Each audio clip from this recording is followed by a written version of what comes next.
7वां अध्याय। इस अध्याय में केशव प्रकृति और आत्मा के बारे में बताते हैं। ईश्वर की दो प्रकृतियां हैं, निम्न और उच्चतर। मनुष्य के प्राकृतिक गुण ही उसे भ्रम में डाले रखते हैं। 4 प्रकार के भक्त, ईश्वर के अतिरिक्त अन्य देवताओं की उपासना और ज्ञान का उद्देश्य क्या है, इन सब के बारे में बताते हैं। अध्याय। श्री भगवान कहते हैं, पार्थ, अब यह सुन कि योग का अभ्यास करता हुआ अपने चित्त को मुझ में लगाकर और मुझी को अपना आश्रय मानकर पूरी तरह बिना संदेह तू मुझे कैसे जान पाएगा। यह सारा तत्व ज्ञान मैं तुझे विज्ञान सहित अच्छी तरह बताऊंगा, जिसे जान लेने के बाद जानने को और कुछ बाकी नहीं बचेगा। हजारों मनुष्यों में से कोई एक ही इस योग की सिद्धि के लिए प्रयास करता है, और जो लोग प्रयास करते हैं और सिद्धि पा भी लेते हैं, उनमें से भी बड़ी मुश्किल से कोई एक ही, कोई विरला ही मुझे सच्चे रूप में जान पाता है। मेरी 2 प्रकृतियां हैं। एक तो है मेरी निम्न भौतिक प्रकृति, जो इन 8 रूपों में बटी हुई है: पृथ्वी, जल, वायु, अग्नि, आकाश, मन, बुद्धि व अहंकार। और दूसरी है मेरी उच्च सूक्ष्म ईश्वरीय प्रकृति, जो है जीव रूप आत्मा, जिससे यह सारा संसार धारण किया जाता है। इस बात को तू अच्छी तरह समझ ले कि सभी प्राणियों का जन्म मेरी इन दोनों प्रकृतियों के मेल से, इन दोनों प्रकृतियों के जुड़ने से ही होता है। मैं ही इस सारे संसार का मूल हूं और मैं ही इसका विनाश भी हूं। ऐसी कोई भी वस्तु नहीं है जो मुझसे उच्चतर हो, जो मुझसे ऊपर हो। ऐसा कोई भी सत्य नहीं है जो मुझसे बड़ा हो। मैं ही वह सूत्र हूं जिसमें यह सारा संसार पिरोया रहता है। जैसे माला के मोती धागे में पिरोए रहते हैं, वैसे ही यह सारा संसार मुझ में पिरोया हुआ है।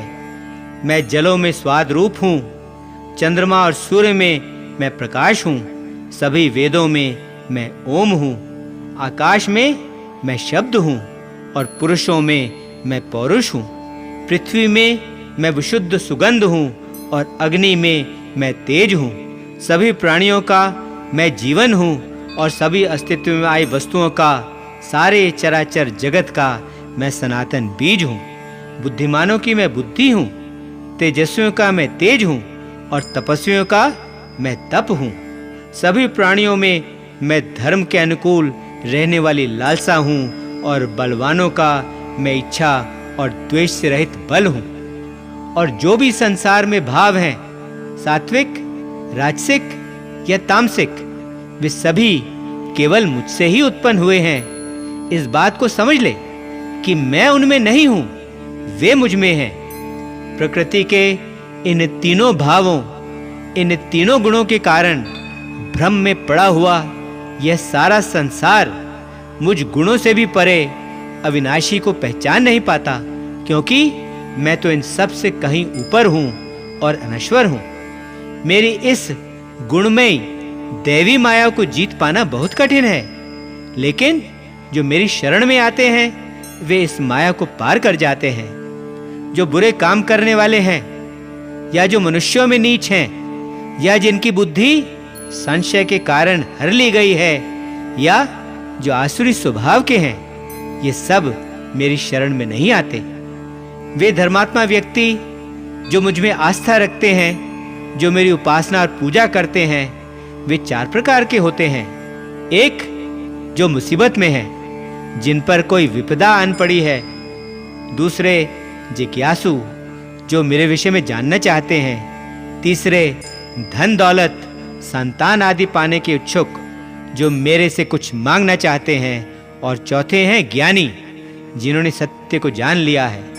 इन सब में ज्ञानी सबसे अच्छा है, क्योंकि वह सत्य को जानता है, वह ब्रह्म के साथ जुड़ा रहता है और उसकी भक्ति भी पक्की होती है।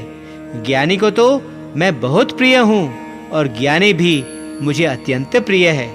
वैसे तो मेरे में आस्था रखने वाले और मेरी पूजा उपासना करने वाले मेरे ये चारों प्रकार के भक्त बहुत अच्छे हैं, लेकिन ज्ञानी को तो मैं समझता हूँ कि वह मैं ही हूँ।